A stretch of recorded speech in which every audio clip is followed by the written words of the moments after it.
Welcome back to Holding the Harvest. I'm your host, Sarah Esposito. The woman with me today I have known since high school. Before life got really busy, before careers, marriages, babies, when our biggest concerns were which stocking color we were going to wear to St. Joe. If you know, you know. She is now a nurse, married to the love of her life, and raising two boys in our hometown where it all began. They keep her life full, loud, and probably a little chaotic, but in the best way. Somewhere in the middle of it all, she found her creative side and turned it into a banner business that's helping people celebrate special moments. This one feels very full circle for me. I'm excited to hear her journey of motherhood, the nursing career, and now her side hustle. Please welcome Gabrielle Carnesale to Holding the Harvest. Hey, Gab. Thanks for coming. Hello. Thank you so much for inviting me here. I love what you're doing. I think this is amazing. Yeah, And the way you described me is amazing. oh, well, You're so sweet. oh, well, we were friendly in high school, and I feel like we've stayed in touch ever since, we got married and had kids. And anything I could do to support, your new business and, in return, joining me. Yeah. Yeah. So I'm excited to do this. I kind of want to go right from the beginning. I mean, if high school Gab could see you now, what do you think she would say? Oh my gosh. Congratulations, you made it. Because you know what makes me say that? Because you remember when we had to do our high school yearbooks and it was like, in 10 years, where do you see yourself? I vividly remember writing that I wanted to be a nurse and have a family. And I did it. And it wasn't easy. None of it was Yeah. easy. Becoming a nurse wasn't Yeah. easy. Starting a family wasn't easy. We had a really, it was a climb to get here. And so I'm just very grateful to be where I am today. Yeah. Yeah. I feel like that vision board in high school that you like set up for yourself, I definitely did not see my path happening the way it did either. I didn't expect to like get married like not too long after high school. Like I got married almost like only like 5 years after high school and had a family right away. And I like did not expect that from myself like when I was in high school. So it's cool that both of us are living our dream, really. Yeah. Yeah. That's awesome. Yeah. So you met your now husband, Mike, in high school, but he did not go to our high school. So Mhm. how did you know that Right. he was the one from high school? Oh my gosh. So our story is crazy. So I was at my friend's house, my best friend Maria at the time, and it was July 3rd of 2012. And we were together all the time. It was the summer. And she was like, I want to hook you up with one of my boyfriend's friends so that we can all hang out together. Mm-hmm. And I was like, no. Well, before this, I was like, I'm going into my senior year. I don't want a boyfriend unless, of course, he's Italian and tall, dark, and handsome, and he plays football and he has so I can go to the games and wear his jersey, and I want him to have a great family that I can get along with. And this, like, I had this whole, like, you had to check Yeah. every box. And lo and Uh-huh. behold, here comes Michael Carnesale, my knight in shining armor in my life. Yeah. So anyway, Maria was like, Maria was like, so yeah, he said Mike Carnesale. And I'm like, who's Mike Carnesale? So I looked him Mhm. up on Facebook and I was like, oh yes, like sign me up. He's a honey, Yeah. he was cute. All the boxes. All the Um, boxes. and so we met, and one of the first things he said to me when we were texting was, I think you know my grandmom really well. And I'm like, who's your grandma? And he's like, her name is Joanne. Mhm. And it turns out his Okay. grandmom was my grandmom's very best friend since they were 5. Like they had been ride or die. And his grandparents set my Oh my grandparents up on God. a blind date. So then here we go getting set up on a blind date. And it's just so cool Oh because my it's like God. history repeated itself. And now these two old ladies who have been best friends for 70 something years, they share grandkids like 50-50, which is wild. That's But that yeah. is so cool. That's actually so funny. Yeah. So a little bit different my story with Gino. We met after high school. My neighbor hooked us up blind date also. Never knew who he was. He didn't have any social media, so I didn't even know what he looked like until I met him at my front door. He texted me one day and was like, "Hey, Tara texted me and gave me your number. Would you like want to go out one sometime?" And I was like, "Sure." So comes to my house here like I knew before I met him that our dads graduated high school together. My mom went to high school with them. They are all our aunts and uncles all went to high school together. So when we got married, it was like a class reunion. And I feel like in that kind of way, history is repeating itself because now like our dads who were friends in high school are now sharing grandchildren also. Isn't it so crazy? It's Yeah, so crazy. it is And crazy. it's wild because it's like, I truly feel like I know Mike is my soulmate. In this life, Yeah. in every life, Mike is my soulmate. And I'm just like, it's just so wild that like our bloodlines, they're friends, you know, they go back. And Yeah. so it's just cool. It is crazy. It's crazy how that happens. It's like that invisible theory almost too. Yeah. Like, isn't that what it's called? Where like it like you were just meant to that was like meant to happen no matter what. Right? Isn't that what that is? Yeah. The invisible theory? Yeah. Yeah. Um so we went to St. Joe and St. Joe has a lot of funny moments. Give me your cringiest St. Joe memory and I will give you mine also. I have a few, but I'll give you like 2 of them. Oh my God. So many come flooding back off the rip, but I would say the one that really just sticks out to me the most was walking down the steps out of the library. And I was like, we were young into high school, like probably Okay. freshmen or sophomores, Like the maybe. media So like, center, of you course you're mean? intimidated. Yes, yes, Like the yes. media center? And Okay, okay, I was okay, trying to yeah. think of what they called it. Yeah. So I fell face first down the steps. Yeah. My skirt's like upside down. I'm grabbing my stuff, my bag. Oh. I'm like rolling over sideways, just butt out in the air. Just Oh my all God. of these people behind me. And my friend that I was walking down the steps with at the time stood up and started cracking up laughing. And I was just like, I stormed off, just absolutely ticked off. And I'm like, I look back now and I'm like, that's St. Joe. Yeah, that's St. Joe for you. Yeah, that's a good one. That's a good one, especially being like a freshman when like it's just such a vulnerable Oh my state God. because you're like brand new to this school and like, you don't know, you're like underclassmen and you're not cool yet. Like, it's just like, of course that would happen. So mine's actually in the I think red brick even if I building. was cool, If you were cool. I think like even if I was cool, falling down the steps and just putting myself on display would probably still not be it. Yeah. Yeah. It's whatever. No one, I wonder if how many teachers really remember that. You know, when you think about it, they probably don't remember. Maybe only a few. So mine is actually in the red brick building. And you just like remember those stairs, like how, uneven and difficult they were. And it just was so musty in there. I actually tripped up the stairs and I hit my face on the step. And I think I was like, I had to have been at least a sophomore or a junior because I had a class upstairs and I feel like they waited until you were like a junior maybe to even go up there for classes. But yeah, I hit my chin on that. And then my other story is when I got my license and it was like the second day I pulled into the parking lot and I hit a parked car in the parking lot. And like 4 or 5 people are all standing there. And I'm like, great. Like, they're going to call the cops on me. And like, everyone was like, you had 3 open spaces. Why did you choose to park in the middle of 2 cars with your white old pickup truck? And I was like, I don't know. I was like, I'm new to this. I have no idea what I'm doing. I don't even know how to drive. I don't know how I passed this test. Oh my gosh. But nobody ended up filing a police report. So I got away with it. I did tell the kid whose car that I hit the car, and it really wasn't bad. It wasn't bad. He didn't. He was fine with it. I'm not going to share his name, so I'll keep that under wraps over here.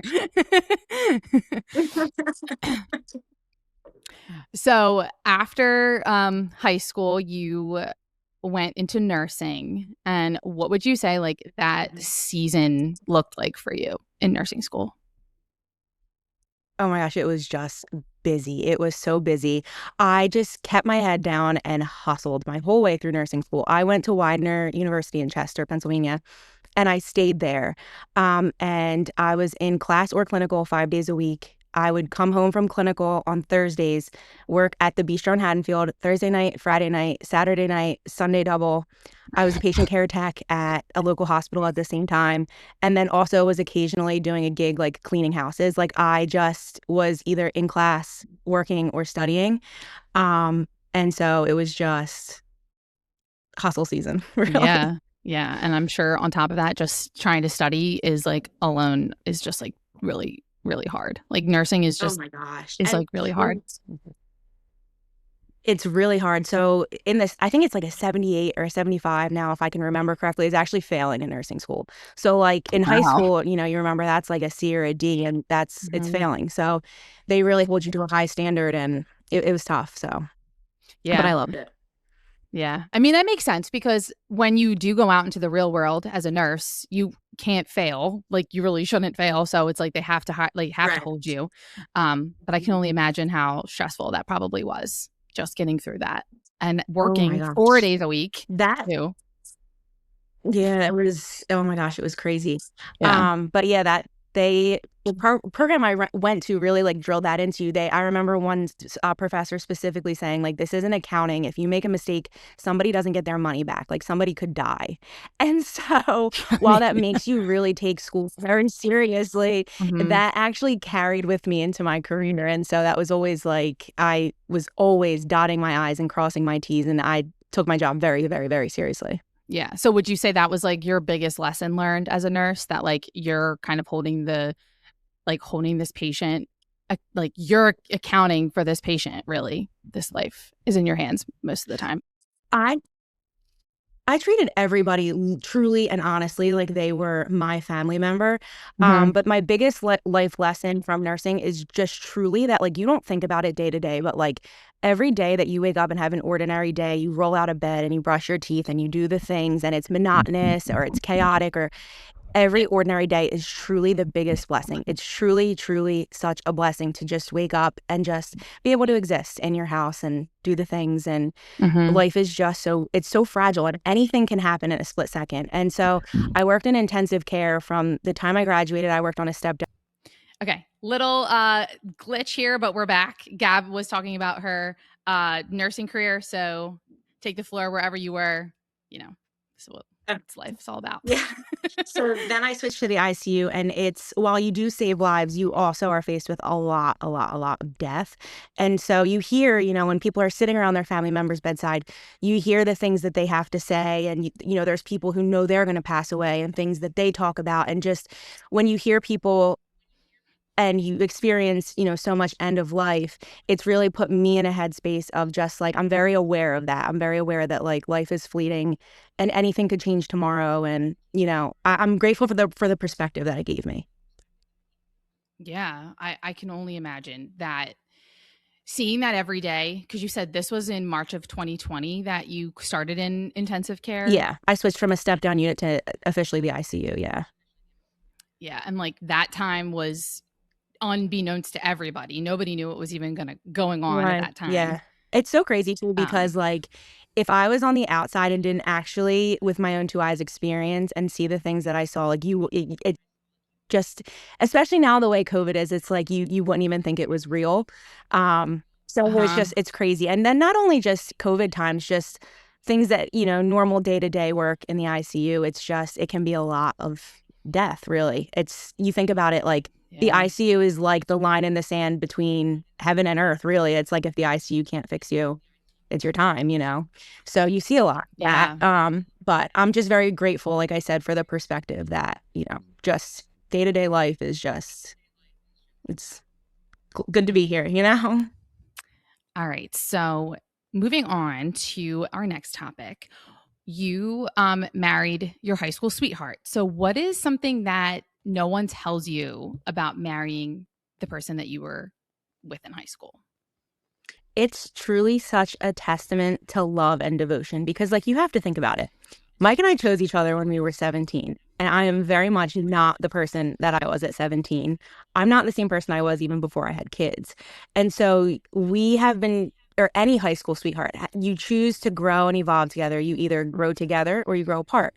And so I just think it's just something to really take pride in because, life changes in different seasons. Like it can be really difficult. And so choosing to just continue to grow with each other it's special and it means a lot.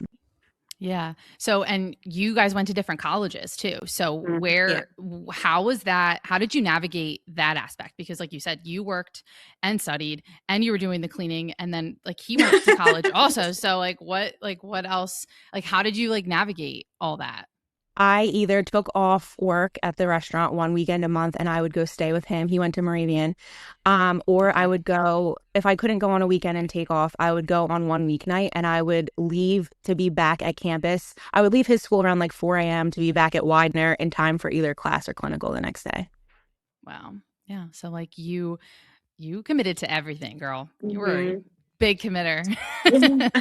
But like for love, like you're gonna do it. And you knew Yeah. that he was your person. So that's, the sweetest part about it all. Yeah.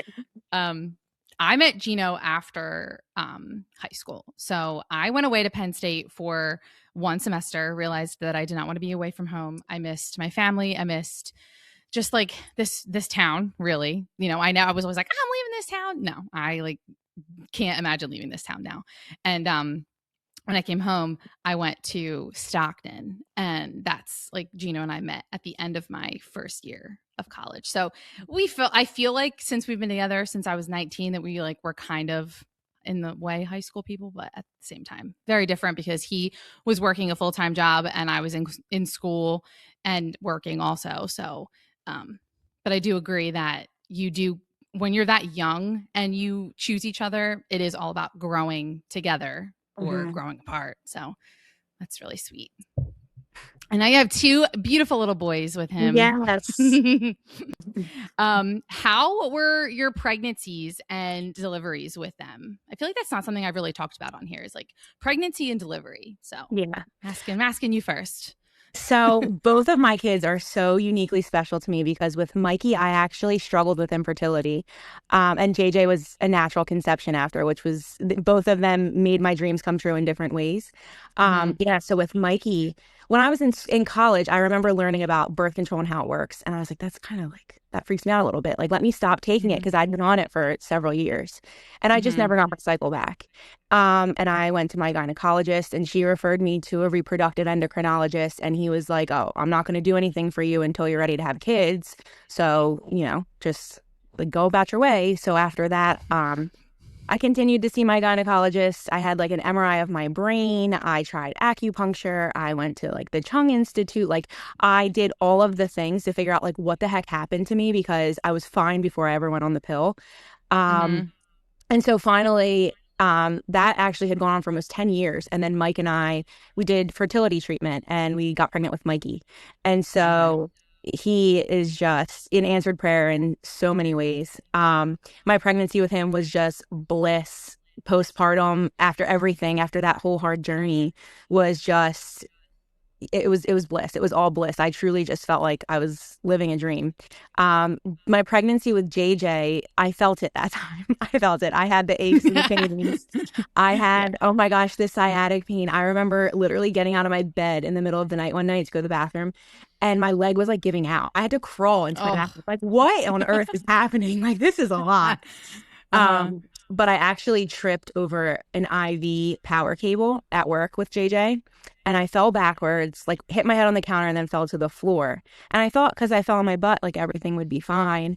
But I Mm-hmm. went to OB triage and they put me on the little monitor. And I remember texting Mike and being like, they want to watch me for 4 hours. I'm probably going to come home early though, and this and that. Well, I didn't go home.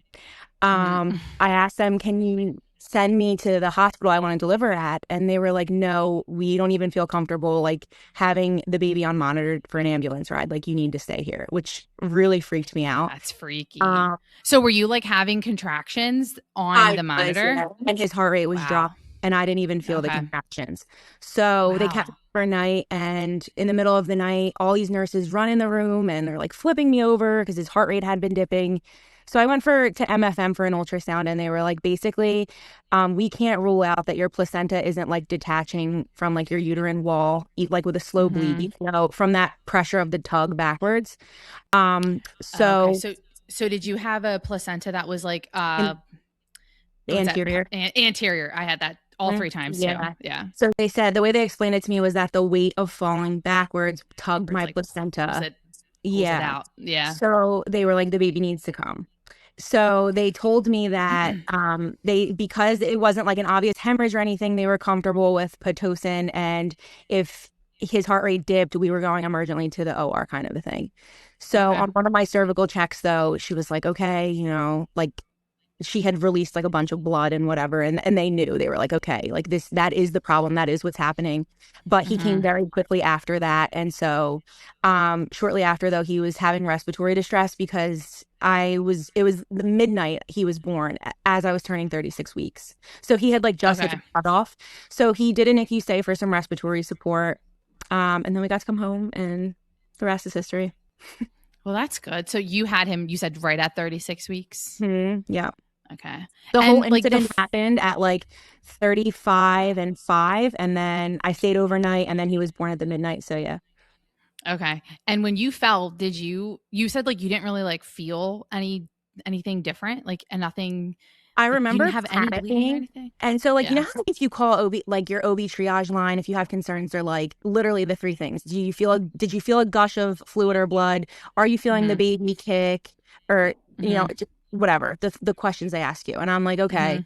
I'll pay attention to kicks. Wasn't bleeding at the time, Mhm. this and that. And so I almost didn't even go to the ER, but the nurses that I was working with and my manager, I love them all to death. They were such great people. They were like, what are you Mhm. doing? Like, just go right now. Yeah. Get checked. Like, don't wait. And I'm so Yeah. grateful to them. And I'm like, if I was at home and that happened, and then I had that mindset, like, I can't even imagine what could have happened Yeah. if I had a detachment that I didn't know about right away, you know? Yeah. Yeah, because you So, think him, like him losing oxygen, and then even you, like you wouldn't have mhm. known what would have happened to you either. So definitely a divine intervention that happened while you were working and Yeah. that you're at a Yeah. hospital. So you were like able to just go right downstairs, be like, hey, Yeah. hook me up. Let's see what's Yeah. going on.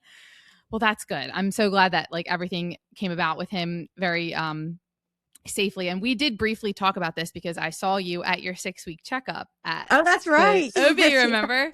And Yeah. I was there for my glucose test. So I was sitting in the office waiting to get Oh checked. my And I remember you gosh. walked in with him and you're like, he's already 6 weeks old. And that's when you like gave me like a little brief uh description of what happened. But so glad that that was good and healthy for Mhm. you, and the fact that you had him, you said you conceived him naturally, which is Mhm. crazy because I feel like after, I don't know if this like pertains to everybody, probably not everybody, but when you give birth, I feel like your body is like so fertile. It just wants to keep having more Yeah. kids.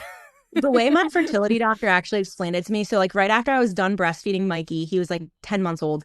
I hmm called her and I was like, we want another one, like ASAP. hmm What's the plan? Is Yeah. it like my Yeah. same, treatment plan? I just want to know what it looks like and this and that. And she was like, benefit of the doubt, Gab. Like a lot of people's bodies will naturally reset after a pregnancy. Like just give yourself just a couple months, before you dive right back into it. Yeah. And it's exactly what happened. Yeah. Yeah. Well, that's another divine intervention. Your body was Yeah. ready. You were ready. It was ready to Yeah. go. So tell me a little bit about your boys. What are their interests? Oh my gosh, Buzz Lightyear. Buzz Lightyear, everything is Mikey. And being outside, he's such a cool little kid. I love my son to death. So, Yeah. like I said, he's obsessed with Buzz, but when we go outside, he's just so intrigued by like all things nature. He wants to follow hmm the ants, he wants to watch the bees. He goes over to the Oh. squirrels. Hi squirrel, how you doing today? I'll Oh. feed you nuts. Like he's such a cute, So cool kid. pure. So Yeah. pure. Yeah. And he just wants to do everything my husband and I do. So like Mike hunts geese and deer, and Mikey's been baiting and he's been out looking for geese. And Oh. my husband and my father-in-law make wine together, and he goes over and he puts the little caps on the wine bottles as they fill them, and he'll tell you he makes wine. And he's Oh just my God, that's so cute. yeah, I love him to death. He's fun. That's And then great. my younger son, he wants to climb on everything, and he's just like the most affectionate little thing ever. Crawls over Yeah. all the time and just wants to sit in my lap and gives hugs and kisses, and he's just cute. Yeah. Boys are like they're so affectionate. That's Yeah, like one thing I've noticed having really. the girl first and then having my boys. Yeah. So my youngest Peter, he is such a lover, like such a Yes. lover. Augie, it took him a little bit before he was a lover, but now he is like a cuddle. Like when I'm sitting, it's like his foot or hand like has to just be like on my arm. And it's like 100 degrees today. So today, like his wet, soggy feet are like sitting on my lap, and I'm like, dude, it's hot. I love you, but it's hot. Can you just like scoot over for a second? He just always has to be touching me. But my daughter, like Lena, she was like, she's like lovey, but more with my husband. She's like I more was a going to daddy's ask girl. that if she's like a Yeah, daddy's girl. she's a Yeah. daddy's girl. Like she loves to do everything with him. If she gets hurt or something, like she always wants me. I feel like that's like, they always want mom. But with him, like any kind of activities, it's always like, Dad, like let's go outside, let's do this, let's do that. So she's definitely a daddy's girl. That's like the biggest difference I've learned. My boys are more mommy and she's more for dad. That's cute. So I know this has happened to you. It's happened to me multiple times. Tantrums. Oh gosh. Give me the biggest public tantrum you've ever experienced with either of them. And I will also share mine. We share cringy moments. We're going to share tantrums too. So the worst one, and truly, like I can really talk Mikey off the ledge a lot. But like if he's really starting to get fussy, like he'll fuss and stuff. But we were in Disney. It was our last day, and Buzz Lightyear action figures come in like this cardboard spaceship box. So we got him an action figure, and he destroyed the box and this and that. So it's our last day there, and we go down into like the little gift shop in the hotel, and there is this truck with a mini little plastic Buzz Lightyear box on it, and he asks for this, toy. And I was like, no, Mikey, like we got you the Buzz things, like we don't need any more. He threw himself on the floor, and he's screaming that he wants this Buzz box in hysterics, just tears, kicking the whole nine. And I was holding his hand to walk down. I was holding my other baby. And so I'm like, there's only so much you can do when they're like flailing like a fish while you're also holding the other one. So that was it. It was a time. Yeah, it was a time. And, last day on vacation, like he's probably exhausted, done, ready to go home. But he needed that Buzz Lightyear. Yeah, mine definitely is Augie. He's my tantrum one. Even today, like if we were in public today, I would have just been like this today because that's what I wanted to do. He's like, he just can't handle like no, like the word no, like that is just like he's like gets that off. So we were at Lena's t-ball practice. This was last year, and he wanted one of the t-balls like that they were using, and like for practice. So he's like, mine, and I'm like, nobody, like you can't, like they're using those, like they didn't even have any extras, so it's not even like I could have gone and asked the coach for one. And he pretty much did the same thing, just like, at Hamilton Lake Park in front of everybody that I know, just like throws himself on the ground, is like rolling over for this ball. And I'm like, dude, I'm like, we can't. I'm like, I was just like, there's only so much you could do. There's only so much. I was pregnant at the time. So I was like, I can't even really like trying to pick him up. Like he was just kicking and screaming. I don't even think my husband was there with me because I feel like I would have remembered like him grabbing him and like taking him to the car. Eventually, I want to say one of the parents brought like a juice box over for him, and like that finally like calmed him down. But that was probably one of the most embarrassing moments because I was like, wow, we're like in public and I just so badly want to be like, stop. Like I was like, listen, we'll get the ball when we get home. But he's still to this day. Toddler. Yeah, they will. And it's like little people, huge emotions. Have you experienced any with your little guy yet? Or is he still like kind of on the fence? No, he just kind of does his thing. I'm so excited to see like what his personality is like. I noticed lately he's like mischievous, like Mikey is. Like he'll crawl away from me and he'll look back and smirk, like when he knows that he has something that he shouldn't have or he's going to do something he shouldn't do. And I'm just like, no, if you're mischievous too, I am in so much trouble in a very short amount of time. Right. Especially because they're like close in age. They're going to be like ganging up on you too. That's Augie. Augie is mischievous for sure. My middle. He's definitely like that second child. Um, so you just started a banner business not too long Mhm. ago, and Brushed by Gabrielle. I have actually shouted you out before on here. Love it. All your work is beautiful. How did you decide to turn this hobby into a business? So I was up late nursing my son one night in the middle of the night, and I saw a reel of somebody painting a banner, and I was like, that just looks like so satisfying and like relaxing to do. I want to try it. So Mhm. I went and got all the stuff and I tried it just for fun. And I made one for my nephew, and I was like, I'm pretty good at this, I think. Mhm. So All right, so we're having some technical difficulties here, but we're gonna make it work as much as we can. Um, so I love that you are now kind of using your side hustle as mainly your main hustle. So Mm, that's like so cool that that is what has worked for you so far, yeah, and your work is beautiful. What would you say is like okay. your one of your favorite? What are your favorite pieces that you've done? I have it like pinned to my Instagram page. The Gussie is a silly goose banner. I just love that one So so much. cute. And then the Carhartt banner, the two little hearts are turning one and two. I just did that recently. Yeah. I just love those. I love them so much. Yeah. What is there any so you design them on like Canva, right? Like when someone Mhm. gives you an idea, you like kind of Yeah. mock up what they do. Mhm. Yeah, cuz my friend Selena also does them and she uses Canva too. Yeah. And I love I think eventually when you are comfortable, you should make one of those reels of you actually painting it cuz I love Yeah. watching them happen in real time. You know what's so funny? I It thought is about so doing that. satisfying. Uh-huh. I thought about doing it, but I paint after my kids are in bed, my house is clean, I've gotten a shower, all the things, and I paint in, like, Okay. true Adam Sandler getup, like, my husband's t-shirt, the old sweatpants, they're paint stained, like, the oh my gosh, Yeah. and so, I thought about making one time that was, like, plot twist, Adam Sandler's painting your banner, but I'm just like, you have to really have a sense of humor, I guess, to get it, but I'm like, I have to find the time to do it because then I do it in my basement, and I'm just like, Yeah. I have to get it, all of Yeah. that Well, because planned.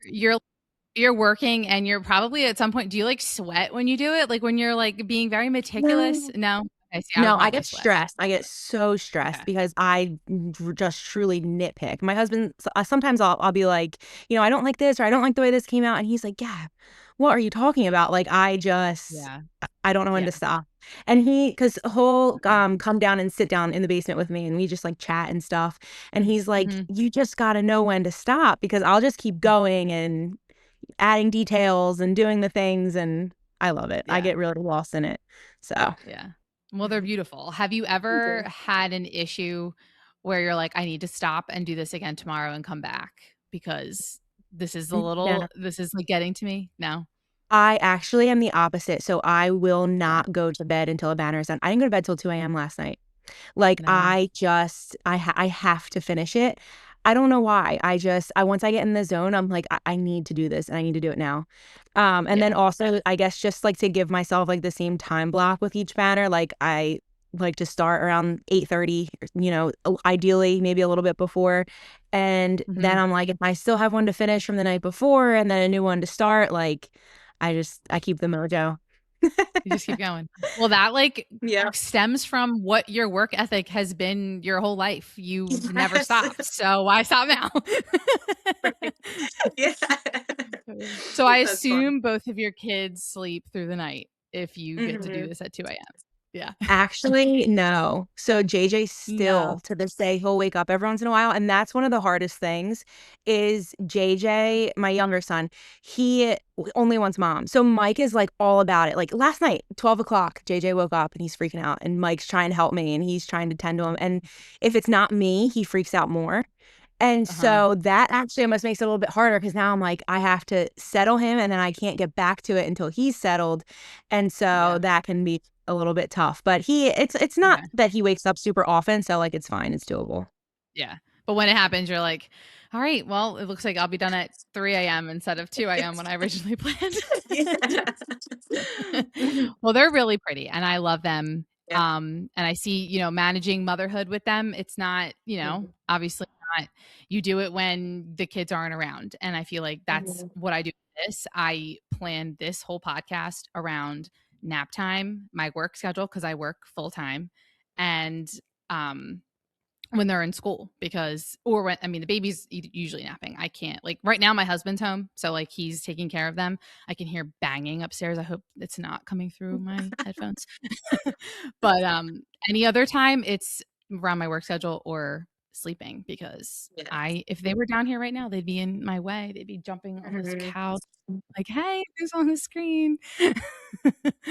Just gotta make it work somehow, you know? Yeah, that's the truth. All right. So to close this out, I always end my episodes with rapid fire questions. Sometimes they're not really rapid fire. It's kind of just like fun questions to end it with. So my first one for you is, what is your dream vacation at the moment? Oh, I would love to go to Napa Valley with my husband, but I would love to go to the beach, like the Caribbean somewhere with my whole family. Yeah. I've never been to Napa. My parents have been there. They said it was just like unreal, like really, really, really neat to just see, like it's just like endless wine Yeah. vineyards everywhere, you know.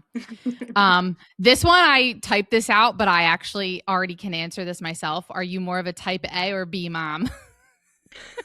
What would you guess that I am? Well, considering your personality and how you have to get things done, I would have said type A, but Yeah. sometimes with motherhood, I don't know, like type B, it's like sometimes like all the other things come first and it's like with motherhood you're like, I don't know. What are you? Tell me. I think I truly am what do they call them? Type C moms? Like you're a combination of both. I think I definitely Of have both. tendencies of both. I'm like a Yeah. type A person though, so like that carried into motherhood. But the farther I get into motherhood, the more relaxed I've become with like a lot of Yeah. things. So I definitely am a combination of both for sure. Yeah. I would say for certain things, I'm definitely type A. Like, but Yeah. when it comes to like their laundry or something, I'm like, okay, that can wait a little bit longer. Yeah. But obviously, like, because my kids are in school, I'm like, okay, lunch is packed the night before. Because if not, then that Yep. sets me up for failure the next day. Mhm. So I'm definitely a combination of both too. Um, Scrubs or sweatpants? Scrubs are comfy, but sweatpants forever. Yeah, Adam Sandler, right? Coffee or energy drink? Oh my gosh, coffee. Coffee is my muse. I love coffee. Do you drink coffee when you paint banners? Oh, yes. Yes. Yeah, you got to stay up, right? I drink coffee in the morning. I drink it in the late afternoon. I love me some coffee. It has the caffeine effect on you even after all the do you like shots of espresso in them? No, just plain coffee. All right. And That's I don't know if good. it's like mind over matter. Like, I think it like Yeah. energizes me, but like maybe it really doesn't. I don't know.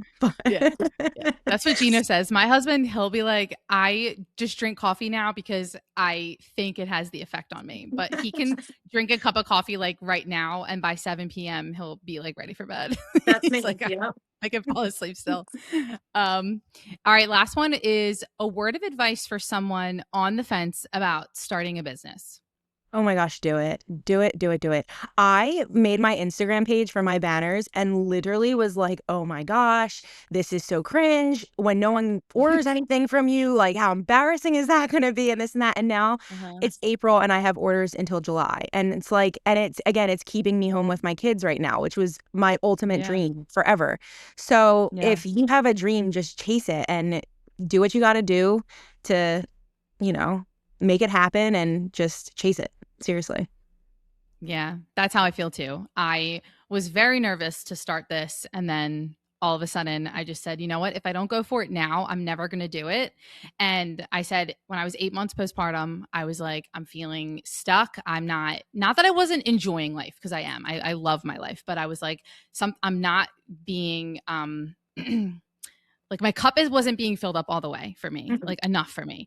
And I was like, I need to do something where I can empower other women and feel empowered myself. I feel like every time I record and then I'm done, I get a literal high from it. Like I just get thrilled. And then every morning, every Thursday morning when I hit publish on my app, I'm like, oh my God, another episode's out. Like I can't wait to check all my listeners, my views and everything. And it just, I would say the same thing. Go for it if you're feeling like on the fence about anything with starting a business.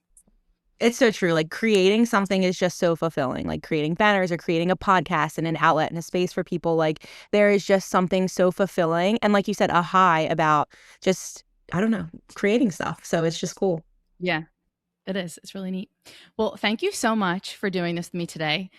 We had a few minor technical difficulties. So when I go to edit this, obviously this is already aired, but when I was editing this, I will let you know how it goes.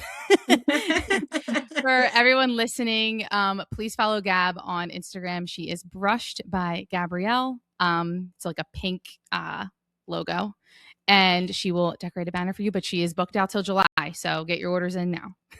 And for all of my listeners here on Holding the Harvest, I am here on YouTube, Instagram, and TikTok at Holding the Harvest Podcast. You will catch me here next Thursday. And Gab, again, it was great to see you. Hopefully I'll see you around soon. Yes. And thanks for being on here with me. Thank you for having me. Let's see ya. All right. See you, everyone.